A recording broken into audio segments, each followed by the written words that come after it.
How to turn off auto dubbing on YouTube mobile videos. Hi everyone, I'm here to assist you today. Without any delay, let's jump right in. First, open YouTube on your device.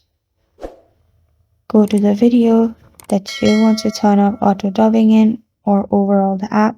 Click on the video. Click on the gear icon at the top right. Here, click on audio track. After you click on audio track in here, it will lead you to this page. Here you'll find other options. To turn it off, you can simply click on English Original. After you click on English Original, you can play the video and your auto dubbing will be turned off and overall all the videos you click.